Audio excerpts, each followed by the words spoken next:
Dear students, let us now talk about the next topic, that is Hardy-Weinberg's principle. In the chapter of evolution, we have discussed about different topics. The recent topics that we discussed was natural selection, examples of natural selection and its types. Secondly, we have discussed about speciation, that how new species will be formed. नई species कैसे existence में आएगी?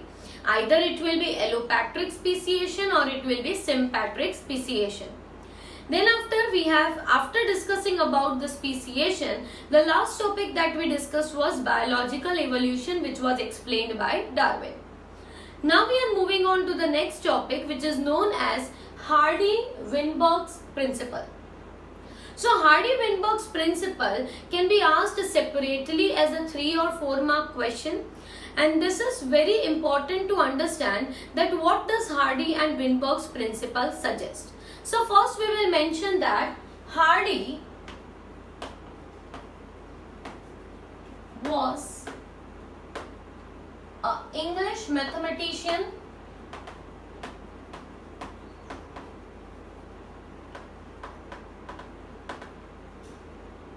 and Weinberg was a German physician, and they have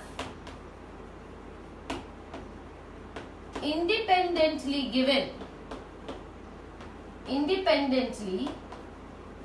given this principle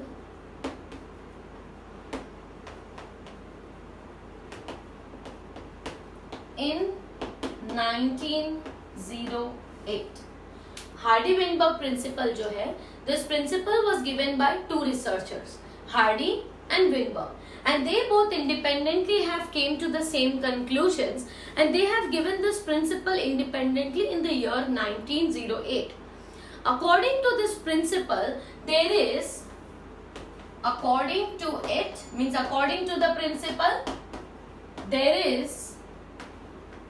no evolutionary change in population.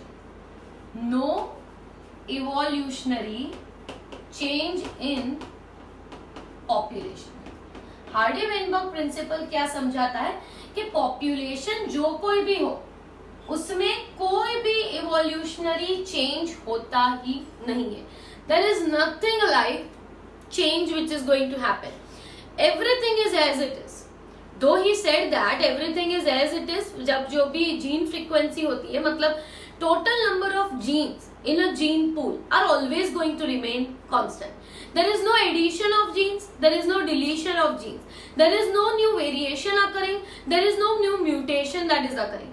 कोई change होता ही नहीं है और सारी ही population कैसी रहती है, similar ही रहती है from generations to generations. So according to it, there is nothing like evolutionary change happening in a population.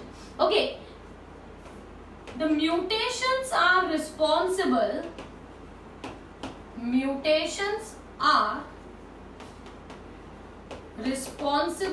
for alternation in gene frequency. Gene frequency जो है उसका मतलब क्या है? For example, in a population of 100 individuals हैं, तो उनकी क्या होगी, एक पर्टिकुलर जीन फ्रीक्वेंसी होगी. Gene frequency means what? It is the number of times that gene is present in a particular population at the specific location. For example, gene for I colour, so it is going to remain in the common in the whole population, that is there is a gene of eye color, right? वैसे ही यहाँ पे gene frequency का change कैसे हो सकती है? The only reason is mutations. और the another reason is recombination. ऐसा होने पर ही जीन की फ्रीक्वेंसी जो है वो चेंज होगी, वरना जीन फ्रीक्वेंसी कैसी रहती है? कांस्टेंट रहती है according to Hardy and Weinberg. The gene frequency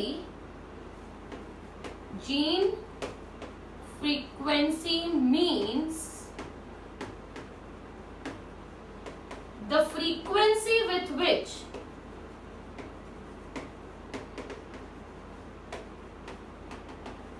a gene is present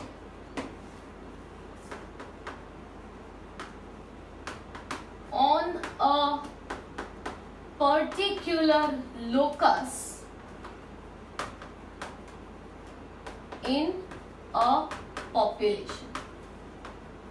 ठीक है, जैसे कि a gene is present on a particular locus. locus मतलब कोई particular location. जैसे कि हम बात कर रहे हैं कि हमारी बॉडी में हीमोग्लोबिन फॉर्मिंग जीन है.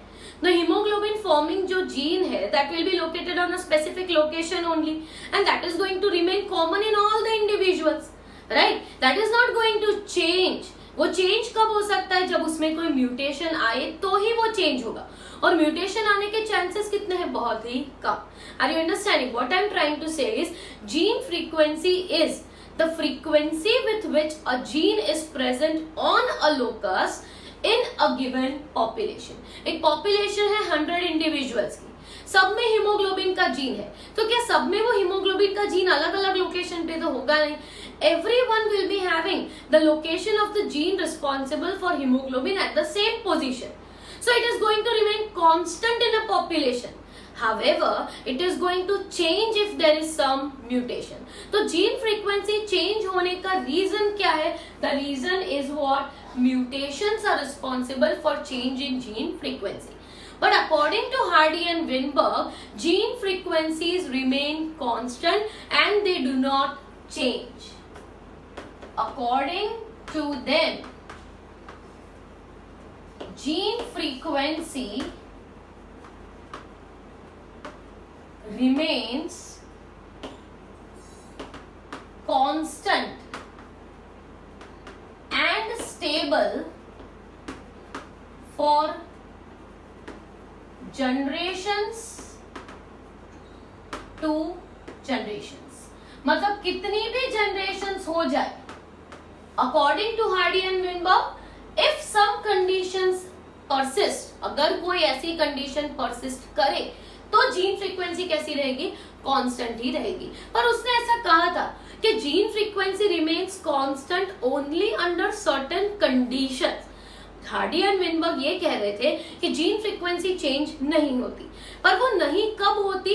जीन फ्रीक्वेंसी तब चेंज नहीं होती when there are some specific conditions that are existing there. So what are those specific conditions which should exist?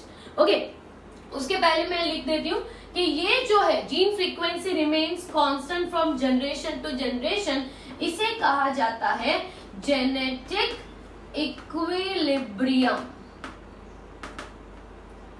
And the gene frequency of the whole population, gene frequency of a population is termed as, उसे क्या कहा जाता है? Gene pool. उसे कहा जाता है gene pool. तो according to them gene pool कैसा रहेगा? कांस्टेंट ही रहेगा इफ सर्टेन कंडीशंस परसिस्ट. वापस एक बार देखिए क्या कहा है. हार्डी जो है वो एक मैथमेटिशियन है और विनबर्ग एक फिजिशियन है. इन दोनों ने मिलकर एक कंसेप्ट दिया था जिसे कहा जाता है हार्डी विनबर्ग प्रिंसिपल, राइट. तो हार्डी विनबर्ग प्रिंसिपल जो है वो ऐसा समझाता है कि पॉपुलेशन में कोई भी एवोल्यूशनरी चेंज आता ही नहीं है. There is nothing like change that is happening in the population. According to them, the gene frequency remains constant for generations to generations. What is gene frequency? It is the frequency with which a gene is present on a locus in a population. एक population है, उसमें वो particular gene वही location पे कोई भी change के बिना आज भी located है, next generation में भी होगा और उसके बाद भी होगा. So for whatever generations pass on, gene frequency remains same.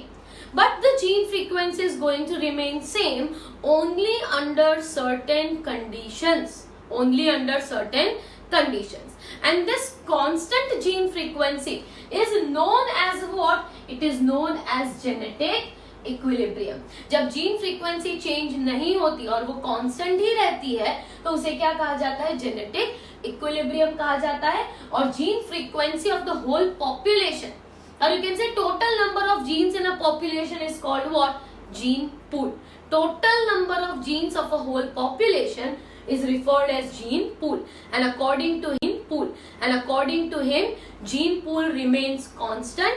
It only changes if there is mutation or recombination or any such thing. तो यहाँ पे Hardy-Weinberg's principle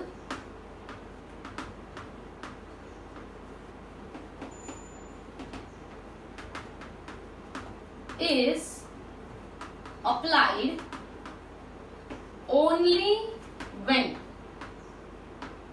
first there is no mutation, right. Hardy Weinberg's principle का सबसे पहला point ये है कि mutation नहीं होना चाहिए। उनका मतलब क्या है कि जेनेटिक इक्विलिब्रियम कैसा रहता है, कांस्टेंट ही रहता है। जीन फ्रीक्वेंसी कैसी रहती है, इट रिमेन्स कांस्टेंट। तो कांस्टेंट कब रहेगा, जब पहला फैक्टर फुलफिल होगा, जो है नो म्यूटेशन। अगर कोई भी तरह के म्यूटेशंस ना हो तो ही जीन फ्रीक्वेंसी कांस्टेंट रहेगी। म्यूटेशन होंगे तो जीन फ्रीक्वेंसी चेंज होगी। Second, no genetic recombination. No genetic recombination. अब जेनेटिक रिकॉम्बिनेशन कब होता है, जब मियोसिस में क्रॉसिंग ओवर होता है। तो at the time of crossing over what will happen, exchange of genetic material. ऐसा नहीं होना चाहिए। अगर जेनेटिक रिकॉम्बिनेशन हो रहा है तो जीन फ्रीक्वेंसी चेंज होगी।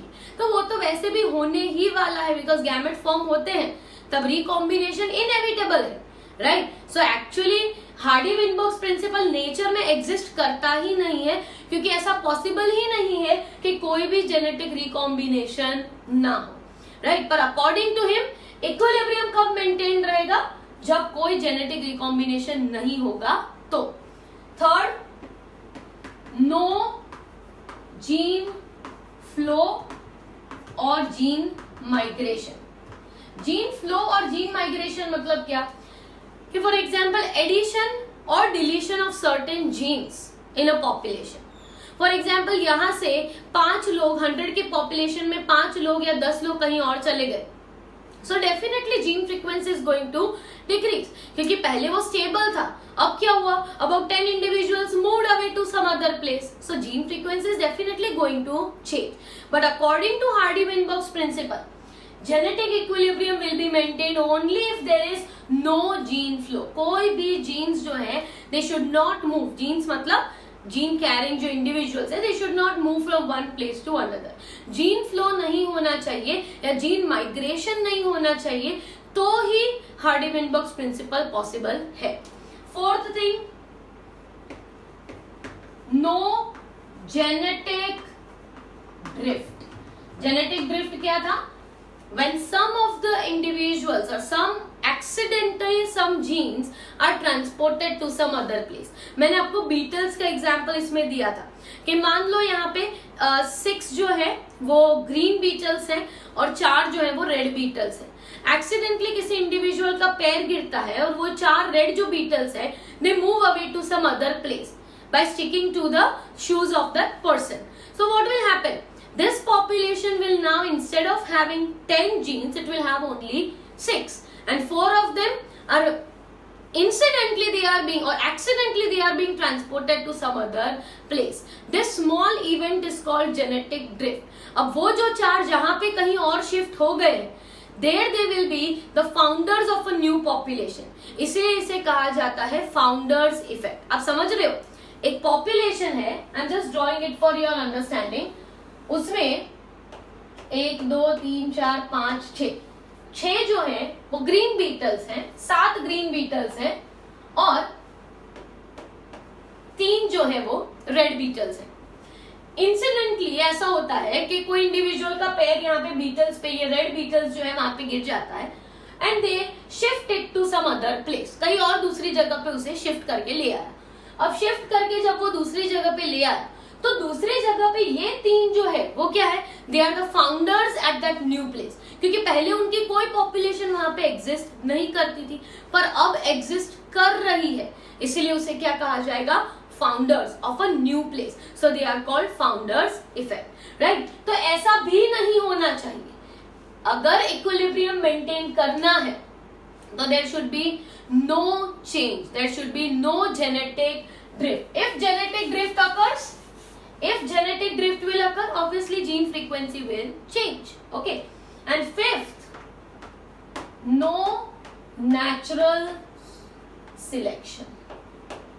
कोई नेचुरली नेचर किसी को सिलेक्ट नहीं करना चाहिए, राइट।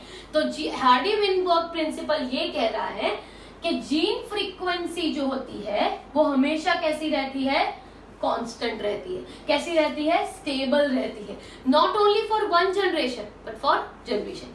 पर ये कब करेक्ट होगा, this gene frequency will remain stable but for it what should be fulfilled, 5 criteria. ये 5 क्राइटेरिया फुलफिल हो तो ही जीन फ्रीक्वेंसी चेंज नहीं होगी, राइट। जैसे कि कोई म्यूटेशन नहीं होना चाहिए, कोई रिकॉम्बिनेशन नहीं होना चाहिए, कोई जीन फ्लो नहीं होना चाहिए, कोई जेनेटिक ड्रिफ्ट नहीं होनी चाहिए, नेचुरल सिलेक्शन भी नहीं होना चाहिए। अगर इनमें से कुछ भी हुआ तो क्या होगा, जीन फ्रीक्वेंसी चेंज होगी and change in gene frequency results into evolution. Change in gene frequency results into evolution. If it remains stable, there is no evolution. If it changes, definitely there will be evolution because changes will take place. Okay, so frequency, here they have considered frequency of allele A. Frequency of allele A is represented by P. Frequency of allele small a is represented by Q. According to them, उन्होंने ये select किया था कि कोई allele है A, उसकी frequency को represent कर दिया P से। Frequency of allele small a is represented by Q। तो यहाँ पे वैसे तो सेल्स डिप्लॉयड होते हैं, so frequency of AA will be represented as P square and frequency of small a will be represented by Q square. So when the binomial expansion is done, you will get P square plus 2PQ plus Q square. What you will get? P square plus 2PQ is plus Q square, and this P square plus 2PQ plus Q square always remains 1. Always it will remain 1. Why? For a stable population, stable gene frequency. उन्होंने क्या कहा कि 3 तरह के possibility क्या है, 3 है। कौन सी पॉसिबिलिटी है, P स्क्वायर, मतलब those individuals having AA, those individuals having small a उनके लिए क्या है, Q स्क्वायर। तो थर्ड कौन सा हुआ, capital A small a, so PQ, capital A small a genotype represents what, 2PQ. What does it represent? 2PQ. So here AA represents P square, small a gene frequency represented by Q square, and capital A small a is represented by 2PQ. So it will be expansion kiya, and this gene frequency remains constant. Okay, so this was the thing that was explained by Hardy Weinberg. So we mention over here change in genetic equilibrium results into evolution. Change in genetic equilibrium, अगर genetic equilibrium change हो रहा है, it will result into what? Result into evolution. So this was the concept explained by Hardy Weinberg. Next we will talk about the evolution of the biological life forms and evolution of man.